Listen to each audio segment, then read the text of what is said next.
As we journey through life, we all encounter ebbs and flows, many highs and lows. We often come across stumbling blocks that leave us feeling quite disheartened or unsure about how to move back to the realm of possibility and positivity. No matter what we undergo, we all can embrace the journey, tap into the tools to push through and overcome, and find the beauty in the ashes. This is Odyssey with Yendi, Beauty in the Ashes. Hello. Keneea Linton-George. What was that? Hello. Oh, I like that. Hello. Hello. How are you, lady? I'm good. Yeah. How have things been? Good. Yeah. Good. Can't complain. Well, why complain? Not Exactly. true. Exactly. It's actually funny that you said can't complain, because life happens in phases, doesn't it? And it happens in the phase where, you know, sometimes things feel really great and on a high and all is well in the world. And then there are times when it feels like we're in the valley and there is everything to complain about, but you try not to. Not to. You try to see the cup as half full still. Before we get to any heavy subject matter, let's get to the good stuff. Let's get to the courting, the dating, the traveling, the living my best life, the castle weddings. Oh my gosh. Please, you have, in my opinion, one of the most beautiful love stories I've ever been able to actually witness. Oh gosh, Can you please talk about your love story? You know, Brian usually does such a good job at telling our love story. I usually just defer to him when it comes to telling the story, because he has a way with words that is just beyond. Yeah. Well, I hope I can do it justice. I'm sure you You know, I never knew we were going to be talking about a love story. I thought we were just going to be talking about loss and all that stuff. And I'm so happy. I'm relieved, actually. Good. So, we met. You want to go as far back as? We go anywhere you want to go. Oh, okay. Well, we met years before we actually started dating. Okay. So I knew him, I knew of him, and he was a nice gentleman, and I liked him, and he was just someone I knew. Yeah. And when we met, he was dating someone else. I was dating someone, and he would always say that he admired me from a respectful distance. Yeah, yeah. And I always appreciated that, and I came to realize that with a photo that my sister had of us 5 years before we started dating. We were at the Acropolis, and I was talking and going on and gesticulating and talking, and there was a photo of me talking, and he was just staring at me with this loving look in his eyes, and like we weren't friends or like we weren't like buddies or anything then, and you know, he always said that this is how I used to just admire you from a respectful distance. I never knew he liked me at all. Like he just was just a gentleman and just someone I admired. And just, I remember when I went to his birthday, he had a birthday party, and I went, and I don't know, it was very important to go to his birthday party, and I enjoyed myself, and it was just nice being in his presence. You know, he was just a lovely person. He honestly was so lovely. Still one of my faves, to be honest. And it's the jokes for me. You know, I love that dry humor and the sarcasm. Yes. I love it. And the thing about it too, he was always very smutty, but in a way that wouldn't offend. Not crass. Yes, not crass, and he wouldn't offend. And I think that's something we had in common, where I could be a little smutty with my jokes, and you know, and we kind of got along with that. And it was, I don't know, it's just. And it felt like a whirlwind romance once you guys hit it off, wasn't it? It was. Yes. Because he had just come out of a tumultuous relationship. I had recently come out of a tumultuous relationship, and we both were kind of cautious. Yeah. You know, I was single for about 2.5 years. I was not interested in dating. I was adamant that I wasn't going to be dating. And when he ran into me once, he always made fun of my little skinny legs, which he liked. I love just put a comma on that. Yeah. He called me like, fine foot. Yeah. He would go to this particular restaurant where he knew I would always go for lunch. And he would sit in a position where he could watch me walking. And he would just smile when he saw my fine foot walking. So I found that really funny. And he he used to always laugh about my little fine foot coming down, and he would talk to me, but it was always just very friendly, and I never picked up anything like, oh, this guy's just, you know, eyeing me off or something. He was just very respectable. I didn't even realize that he was single at the time. So now you're both single. Exactly. Ooh. So we're both single, and he would see me. I invited him to an event I was having, but he didn't make it, of course, because it was a fashion. So you're vexed with him? No, man, I wasn't. Oh. I didn't expect him to come. Right, you know, right. I just invited him because I was dropping off an invitation to someone, and he was there. Yeah. So I gave him one as well, and he contacted me one day for some business thing. Yeah. Business. I was just gonna say business. And it required us to drive together to do a site visit, and I said no, I'll drive. And he was insisting that I drive with him, and I said no, I'll drive, because I was just very hands-offish when it comes. And I ended up driving with him. Yeah. Because it was a distance, and he said, I have a driver, you'll be in the back seat, and you know, whatever. And I said, all right, fine, you can drive. And he drove, and he was so respectful, he was so nice, we had a nice conversation, everything. And then he asked me on a date, and I said no. He asked me on a date. I should guess, and I said yes. No, I said no probably about 5 times before we actually went out. Yes. He asked me out, and then I don't know, I just had my preconception. I thought he was a womanizer. I made assumptions, which was wrong, and that was one lesson for me, because this is the man of my dreams who has admired me for so many years, and he came to me, and I kept pushing him away. Because I just thought, no. Whoever I'm going to marry is going to be this perfect man, this perfect gentleman, Prince Charming, squeaky clean record, everything. And I kept telling him no.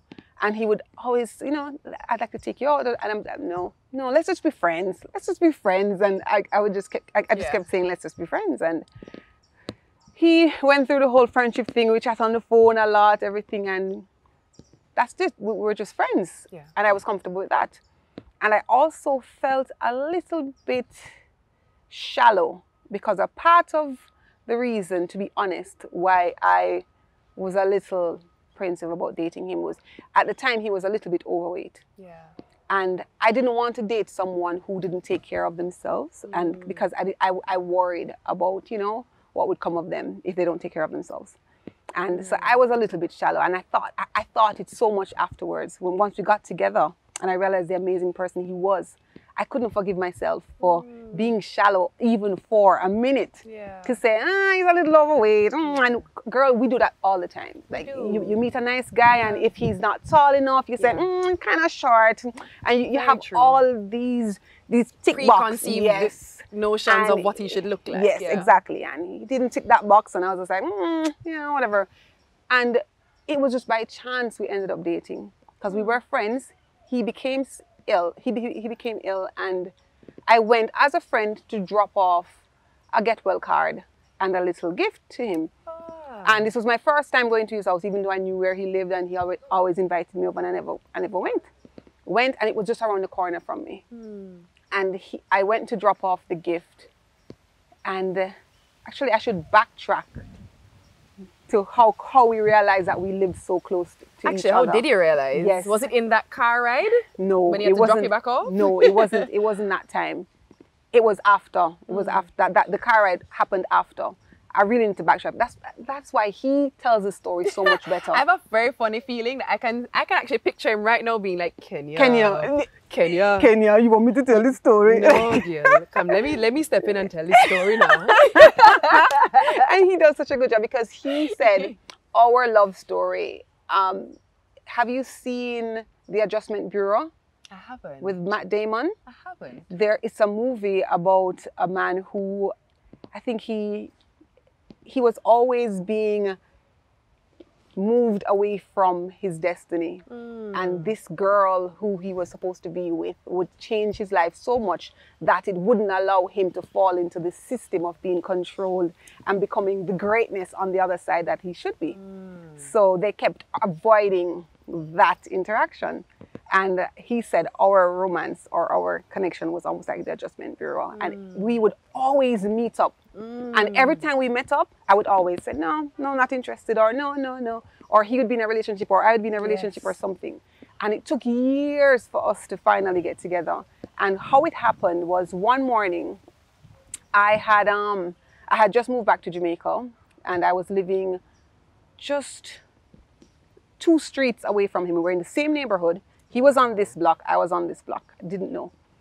I got up one morning, felt like, I was eating a lot and felt, my clothes not fitting so well, I'm going to start exercising. So I decided I was going to go walking. Yeah. Woke up 7 o'clock one morning, I'm going to go walking. Put my gears on, walk through the gate, and there he was with his trainer walking by. Oh, wow. And he said, hey, funny seeing you here. And I was just like, hi, you live in the area? And he said, yes. And he said, well, I'm late. Usually I go out at 6. Right. But he's late this morning, so he's coming out at 7. That wasn't an accident. That wasn't an accident. Because I would never be going walking at 6. So you wouldn't be going walking. And we walked for that entire road together, and we talked. So usually he walks and talks with his trainer. That morning he didn't talk to the trainer at all. We were talking for the entire walk, and we had a nice little chat and everything. And then that's when he called me for the business arrangement, because he wanted an in, you know. Got you. Very smart. So back to when I now went to his house to drop off the gift, because the get well card, because he was ill. He said, I called because there was no security at the gate. There was no mailbox or anything. So I called. I said, hey, I'm at your gate to drop off something, but there's no mailbox and there's no security. And he said, oh, I'm opening the gate. I said, no need to. And I didn't want to go in because that's a little awkward. Yeah. And he said, no, come in. So I was just ready to just give it to his helper and leave. And she's just like, no. He said he should come in. So I went in, and he's there, and we started talking. And we were talking for probably about 4 hours. Wow. It was so beautiful. Like, we just talked about everything. And I realized how deep he was and how much we had in common. And I was just like, wow. I could literally feel myself falling for him. Like, I was looking at his skin. You know, when when you start looking at somebody, you're looking at every pore in their face, and I felt myself just staring at him. And then we talked, and it was just a beautiful afternoon, just getting to know him. And we made plans to have lunch. Yeah. And we never went on any date per se. We just started hanging out more. We became friends. And friends on a different level, because this is now somebody I like, you know, in that way. Yes. And he saw that I liked him now. So we started having, he wasn't doing well. I think he had a slip disc. So he was pretty much at home. So I would bring lunch. And then he ended up in the hospital. So our entire courtship was while he was in the hospital. He had a slip disc, and it wasn't serious, you know, but they were wondering whether they needed to do surgery or what. And he was in the hospital for, like, I think for the first week of our courtship. Every single day I was at the hospital, every day. And at that time I was in my 3rd year at UE. So I was on campus, and then I would go over to Tony Thwaites, and I would just be conveniently. There. Yeah. And then I was also working, because we were filming for College Lifestyle. Yeah. So I would be on campus at classes, and then I would be at the hospital with him, and then I'd have to leave to go on set to film something. Yeah. And then I said, you know, I would spend more time if I could do work here, but there was no Wi-Fi that worked, and he ended up getting these Lime sticks. So we had internet in the hospital room, and I ended up spending every single day at the hospital with him. And we just chatted, and we were like inseparable. But then you have this really quick courtship and this really quick engagement. So once he came out of the hospital, and we went on our first date. And it was lovely. I think we went to East Japanese. And it was a beautiful first date. But we already went through all the first date questions and everything. Yes. So what are your plans for the future? You guys been doing that in the hospital. Where do you see yourself in 10 years? Yeah. It was just a lovely dinner, because I knew he loved sushi, and you know, we just had a lovely first date. And that was October, the end of October, when I just realized that I really liked him. And by December, I mean, that same month I was moving. So when I ran into him, it was a good thing I ran into him then, because I was actually moving. And like so close. Yes. Yeah. And I was moving, and he helped me with my move and everything. And then I remember Christmas came around, and we were together.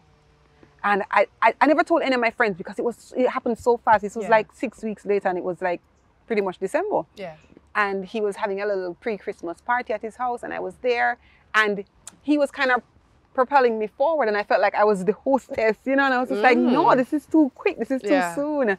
But I was just like, no, we need to kind of dial back a little, and you know.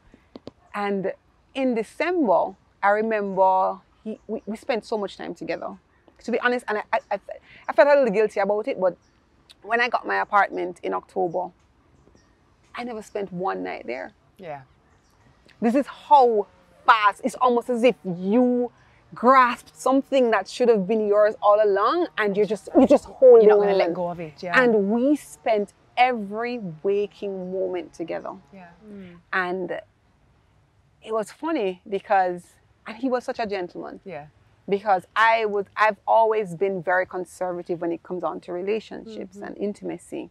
And I remember when I said to him, because when I came out of my previous relationship, every girl has a magic number. Yes. You know, you're looking for that Mr. Right. Yeah. And I had said to myself, I was very conservative when it comes on to those things. And I said, I will not have multiple you won't partners. pass this number. I won't pass this number. My number was 5. Yeah. And because I was now, 28?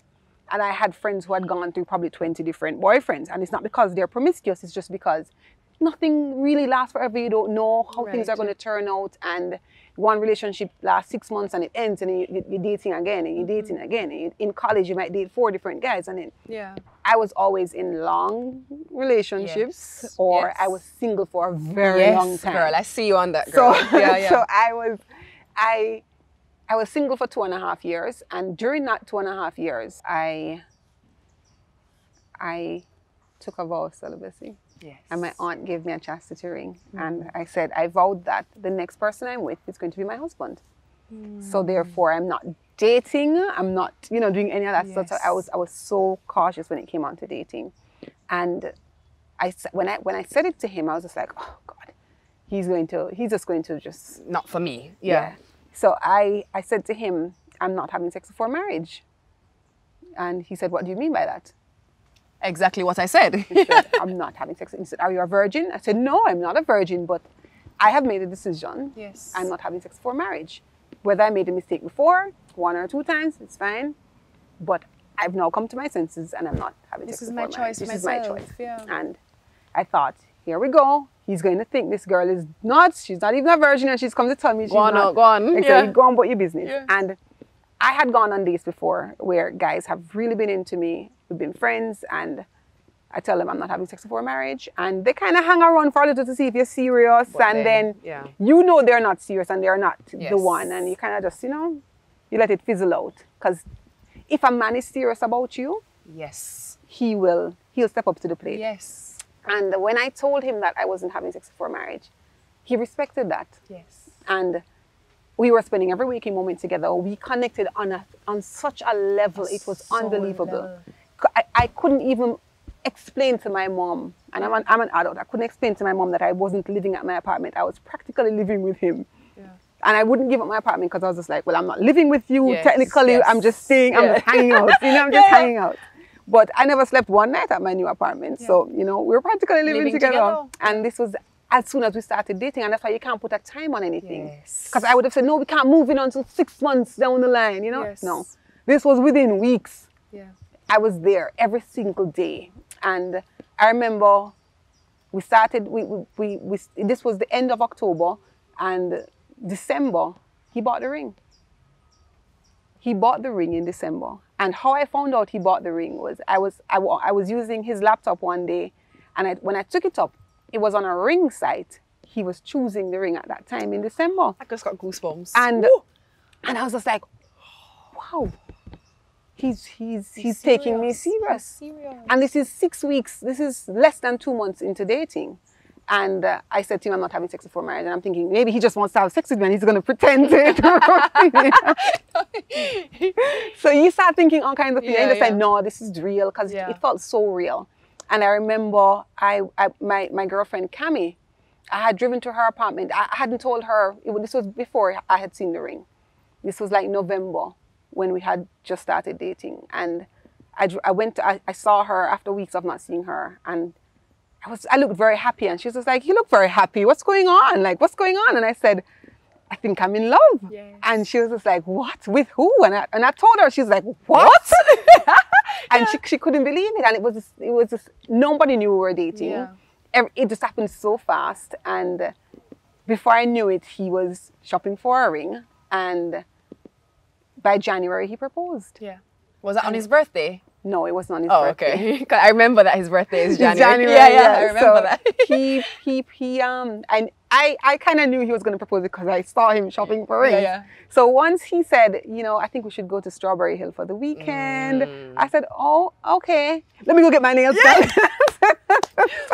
And how long were you guys engaged for? We got engaged in January, and we got married in September. Yeah. So it was in Italy. So we got married 11 months after we started dating. So we started dating the end of October. We got married mid-September the following year. Yeah. So it was a very whirlwind, quick romance.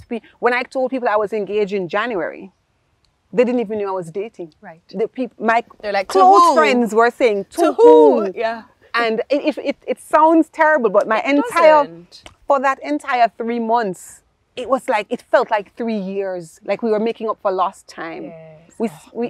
We just did so much together, and it was just, I don't know, it was just enlightening. Yes. And we started planning the wedding. Mm-hmm. I went away to visit my sister in April, and I remember I called him and I said, "We're getting married in Italy."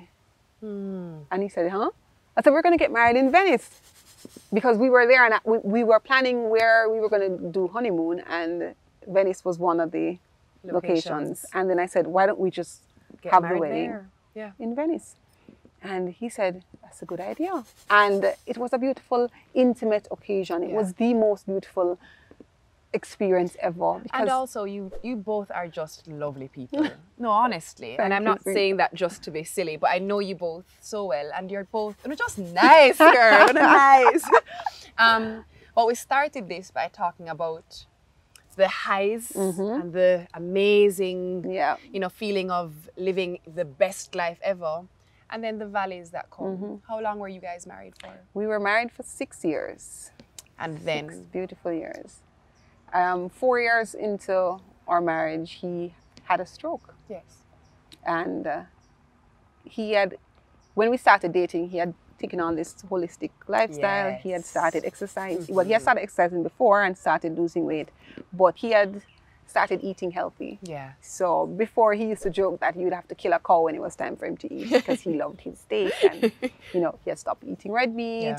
He stopped. He wouldn't drink. Yeah. Even on our wedding day, he only toasted with a glass of champagne and took a tiny sip just out of courtesy. But he really didn't drink anymore. Yeah. And so he started out a real good lifestyle in terms of his health. Yeah. And I appreciated that because I wanted to make sure, he was well. Exactly. Yeah. And he's from a family where, his uncles were like, in their 80s, and they were fit. They were exercising. And yes, so I was like, okay, good. You're going to live to be 100 and we'll be fine. Yes, you're a little bit older than I am, but, you live to be 100 and we'll be fine and we'll be happy ever after, and we're going to have kids and this and that. And then, so 4 years into marriage, he had a stroke. And this was around the time we had just started trying to have kids. Because before, I was, dealing with my career and everything, and I wanted to wait until I was in my 30s and everything. And we had just decided, okay, we're going to start trying. And when we started trying, it was around that time he had the stroke. And then he realized he had a heart condition. And he had to do a lot of procedures and pay attention to that. And it was, every time we went for any checkups, we would go to New York at Mount Sinai. And I remember after he had the stroke, the doctors would always look at his chart and just think, wow, how come you're still here? Really? Really? They were all saying, based on the condition of his heart and the type of stroke he had and everything that happened, usually someone like that would have passed within 3 months of the stroke. Really?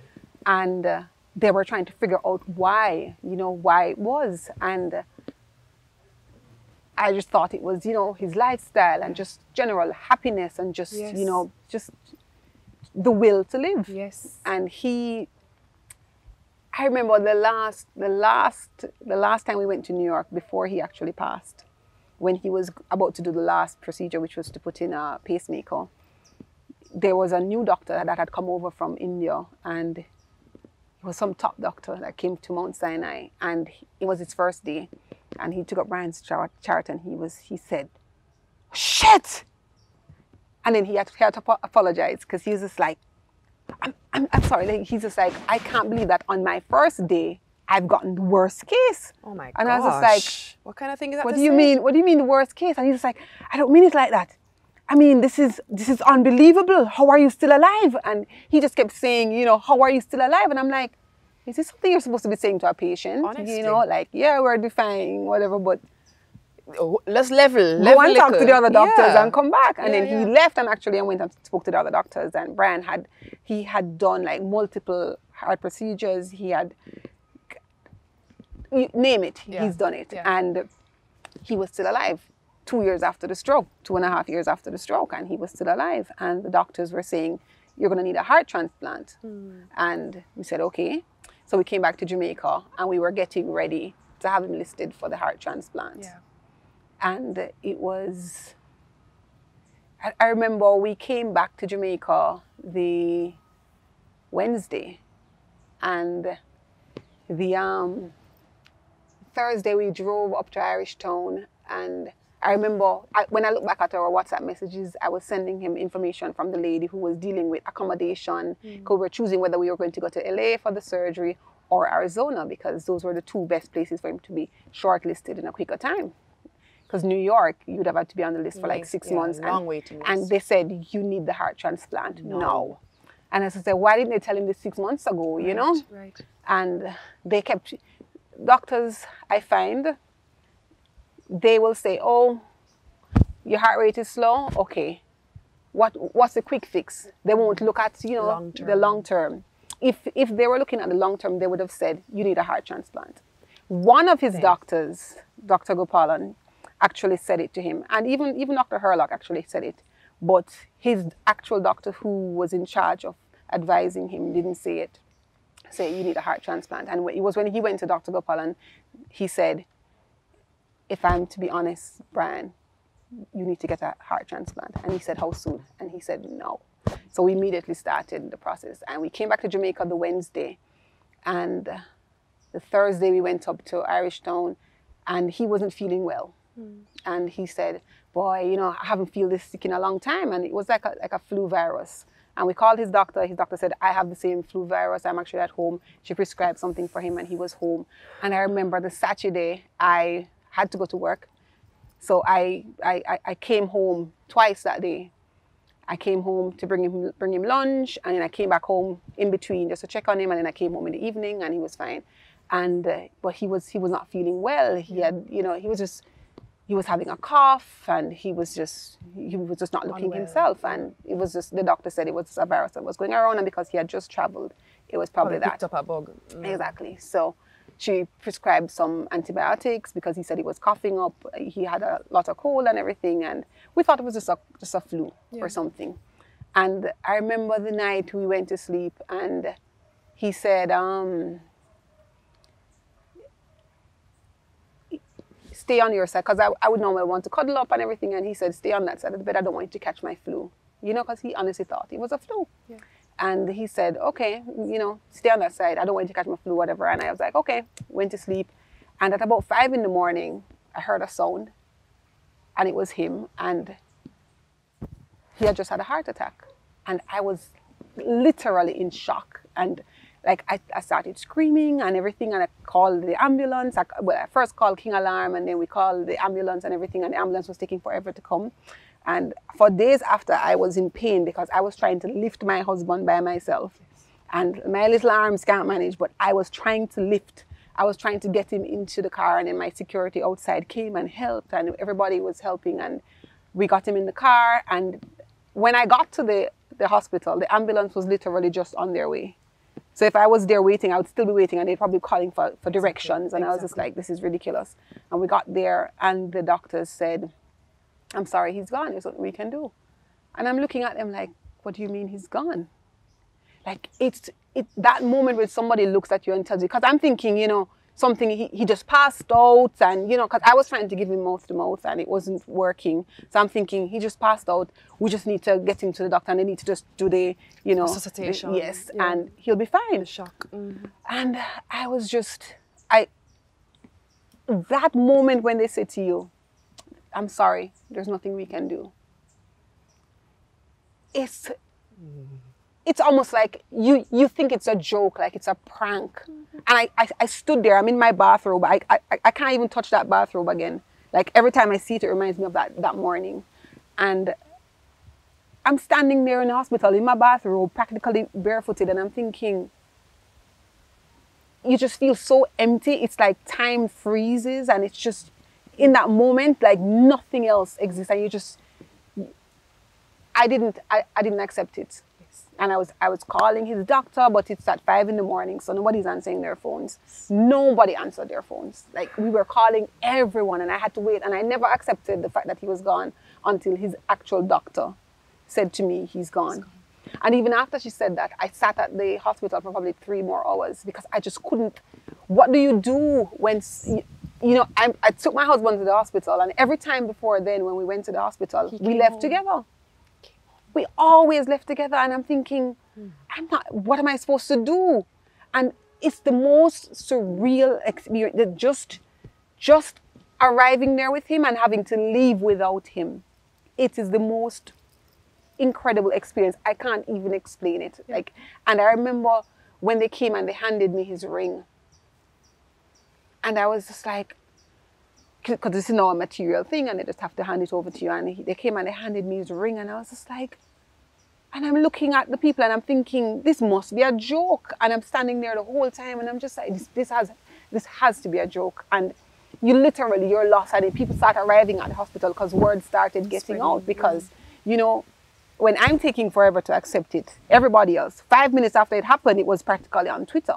So for me, it took me 4 hours to even leave the hospital, but everybody else was tweeting and sending the messages around, and I was just like still in shock, and I just wouldn't leave. And then my mom said, come, let's go. And, you know, people came, and I ended up going home. And it's just that emptiness, that there's no explanation for it. There's none. Like, you just feel completely lost. It's an experience that you're not prepared for. There's no handbook that says this is how it's going to go, this is what's going to happen, and this is what you're supposed to do. No. It just happens. You don't expect it. And we had plans for that morning, so people were calling, you know, and I'm just like, and even the person that we're supposed to meet up with that morning didn't hear. So when they called, I had to say, we're not going anymore because, and just to utter the words, it was just unreal. So I don't know, like, and you mentioned that they brought you his ring, and I look at your wrist. I always look at your wrist when we see each other. Yeah, I've not taken it off. I know. I used to wear it around my neck, and then 2 weeks after, I started wearing it on my wrist, and I've not taken it off ever since. Also noticed that you're wearing this beautiful dress, which was once Brian's shirt. Yeah, one of his shirts, yeah. You've taken his ties and made beautiful pieces. Yeah. Is that your way of honoring him? Boy, there are so many ways you can honor someone you love. I remember first year after he passed, I started working on a documentary, and that was very difficult. It's still not complete because before this, I could not talk about it. Yeah. And I interviewed his friends and colleagues about him, and it was hard. Every single interview, I cried. And it took years for me to get here where I could sit here and talk about it and not like completely break down. And it's just a process. So I had different stages. So the first stage was therapy. Yeah. So I had to, I mean, when he just passed, the Trinidad High Commission, they gifted us a grief therapy session Oh, that's and beautiful. I thought, you know, I don't need grief therapy. I'm tough. I can handle this. And, you know, you don't realize how hard it's going to be. Yes. And you think, you know, death is part of life and you're going to handle it and everything. And you realize, I mean, I did the session with the boys and they were here for the funeral. So the boys being his sons. His two sons. And we had like a group family session with the therapist, and it was very good. We got a chance to talk. I was still a little bit caged because you know you're not ready to open up, and I was a little bit caged. And she had said to me when she was leaving, we can do more sessions whenever you feel like, just call. So even if it's 2 in the morning, just call. And trust me, there are a lot of 2 in the morning like moments where you need somebody to talk to. Yes. And I remember just trying to find ways to process it. And she had always said to me, Keneea, you know, these are the stages, and they tell you about the different stages of grief. And we all read about it and hear about it, but when you have to experience it, it's real. And there's no, when you're angry. Yes, and the days when you're in denial. There's no timeline. That's right. There's no timeline. For some persons, it'll take a year. Some persons, it might take 6 months. Some people, it might take 5 years. And people will say, you know, like, you need to move on. You need to this, you need to that. No, that's not how grief works. That's not how you deal with loss. That's, for me, you know, if I want to honor him in my way by, you know, making dresses out of his shirts, that's my way. If I want to film a documentary about him, that's my way. But everybody has their own way of dealing with it, you know? If I want to keep wearing his ring, if I want to keep wearing my ring, it's my way of honoring him. And this is somebody I love and I will love forever. It's not somebody I once loved and he's gone and then I'm just gonna move on. No. This is a lifetime, you know, this is a love that will last a lifetime inside me because I carry him inside me. He's a part of me, you know, and I find it fascinating when you see all the people around who are dealing with so much loss. Yes. And there's no roadmap. Mm-hmm. And one thing I always tell persons who I know who have gone through any form of loss is to get help, because you always are going to feel as if you can handle it. You can, you know, you're fine. But it's important to get help, because I remember when I spoke to my therapist the first time alone, and she kind of just laid out a roadmap for me. And persons were telling me, oh, you need to get antidepressants, you need to do this, you need to do that. And she literally broke down scientifically what my body would be going through, because I was feeling physical pain and I couldn't understand it. No, I was self-sabotaging. I was like, opportunities would come and I would just brush it off. Nothing in life mattered after it happened. It was just like, what is the point? You know, you feel like you want to sacrifice everything to get him back. So I was throwing away opportunities left, right, and center, and I was self-sabotaging.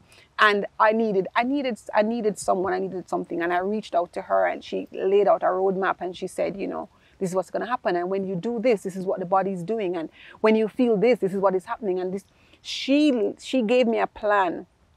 I had to start exercising, because you need to, you know, the serotonin and the endorphins and this, you need to feel good hormones. Yes, you need to elevate those naturally. The body has to go through it naturally. Grief is a part of life, and the body can deal with it. And I chose not to take any drugs, like none, and I went through it. Like it was hard. I could easily have popped a pill and I would be smiling and everything would be fine. But that's just masking the feelings, the pain. And the pain is still going to be there, buried deep down inside. Once that medication wears off. And it's going to make it even worse. Because the withdrawals, you know, it's going to make it worse. So you have to let the body deal with it. And that's what I did. That's, you know, I just had to, just have to deal with it. And you also started salsa dancing. I noticed you. Why? I actually heard you wanted to give us a dance. I'm joking. No, I'm joking. No. You're like, I'm kidding. But what I've noticed most, especially in the last year in particular, when we speak and whenever I see you, you speak of him with so much more joy.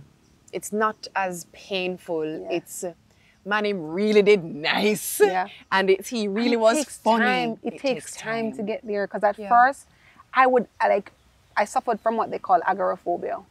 What's that? The fear of being in public spaces. Right. So because he was so popular, and I knew a lot of people, after he passed, I used to avoid going into public places because I was so emotional that I would break down in front of total strangers. If they came up to me and just said his name, I would start bawling. So I would be at the supermarket and somebody would stop and touch me and say, you know, so Brian, sorry. or I'm so sorry for your loss, and I would just start bawling.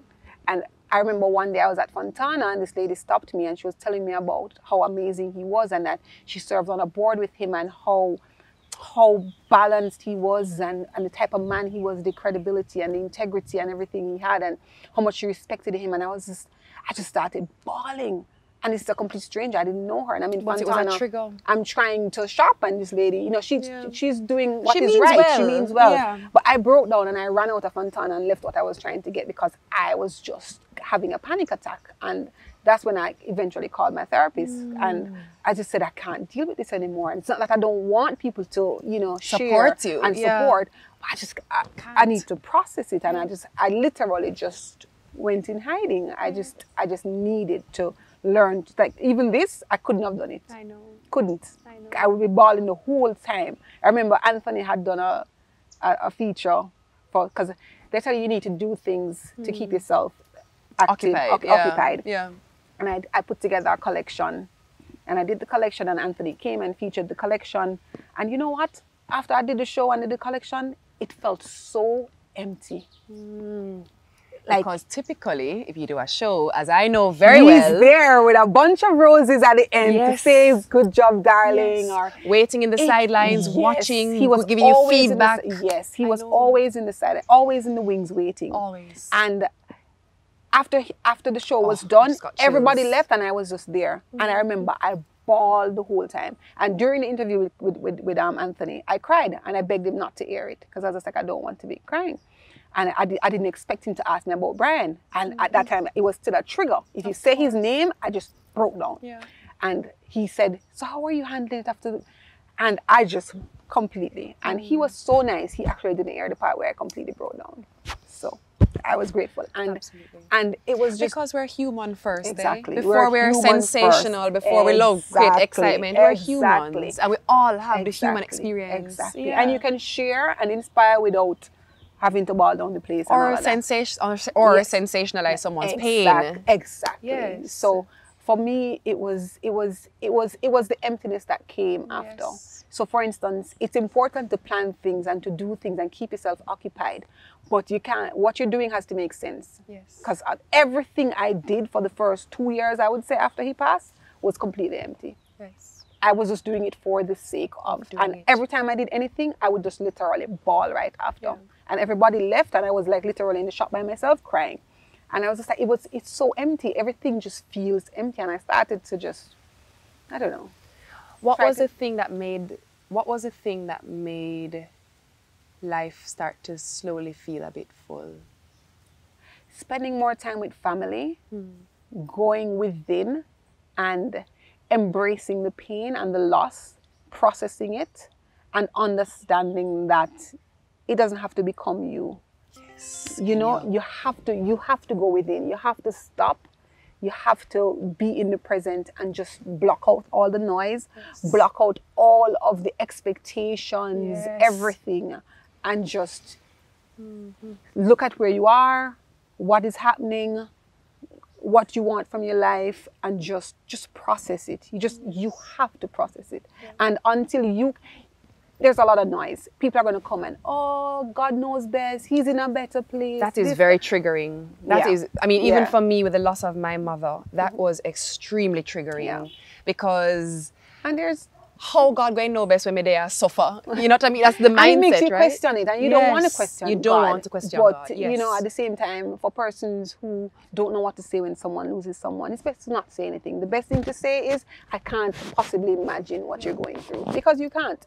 Everybody's relationship is different. Everybody's pain is different. And how they process it is different. And you can't tell them, or people will tell me, oh, you need to start dating. It's like, I don't know. I told myself in 2020 I would start dating. I proclaimed it in December. I said, I'm going to start dating in 2020. Well, 2020 is a disaster right now because you can't go on any dates wearing a mask, you know. So 2020 is out for me. So I'm good. I mean, I entertained the idea early in January and, you know, I just like, okay, let's see how 2020 goes. It's not going to happen. I'm not ready.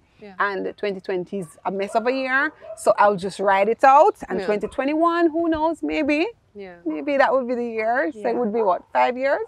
Yeah. And it'll be fine.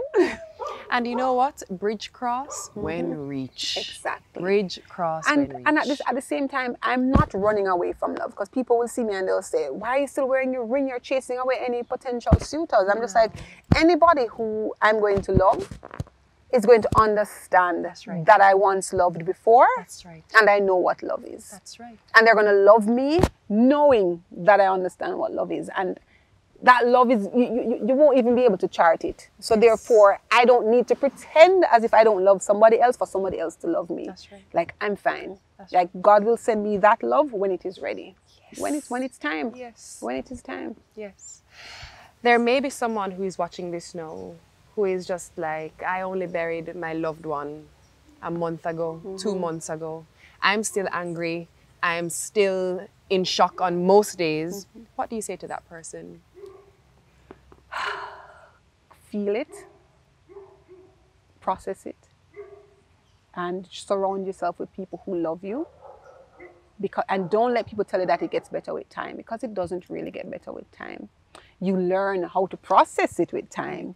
You become better at coping with time, but the loss is still the same. You still love the person the same. You still miss the person the same. So how you feel now in terms of missing the person, you're going to always feel that. But the anger, you're going to have to process it. The pain, you're going to have to process it. And you're going to have to silence yourself, silence everybody else, and just feel it and process it. It takes time. It takes time. And there's no magic number. It's not 6 months, it's not a year. It's just time. And it's just surrounding yourself with people who love you, and just I would even say finding your purpose, because then you might end up running in circles trying to find your purpose. That's right. You just need to be still, be in the moment, process it, and just find what you want. Like, just get to know who you are, because it opens up a part of you. Like, you feel things that you never felt before. Like, I started thinking about things that I never used to think about after he passed, because it opens up your eyes. It's almost like a veil has been lifted. It's almost like you venture into a whole other realm. And you can't explain it to anyone who hasn't been there. So for persons who haven't been there, who are telling you you'll get over it in time or whatever, you just have to go through the process yourself and just get help. Get help, get guidance, and surround yourself with people who love you. I love you. And I'm happy to be around you. And it's honestly, while it may not be a pleasant journey, I'm really proud of your journey. I've seen it from the first day to where you are now, and I'm really proud of you, Keneea. I'm really proud of you, and I'm like Brian Bad, and I'm honored to have known him, and I'm honored. Boy, he had a huge fan club. I know. The ladies loved him. Mr. Popular. Nice Bad. He had a huge One nice smarty. What a blessing he was in your life. And will continue to be. Blessing. Yes. And then right now I'm just looking at his boys, because they're like the embodiment of him. Yeah. Like, all his amazing qualities just balled up in one. Like, you know, the integrity, the charm, everything. Poise, just this astuteness, like they all possess that. They both possess that, and it's beautiful to watch them. Because I see him in them so much, and you know, sometimes you don't want to be a fanatic, but I watch them and I'm just like, wow, it's amazing, you know. And so proud of you. Thank you, darling. Thanks.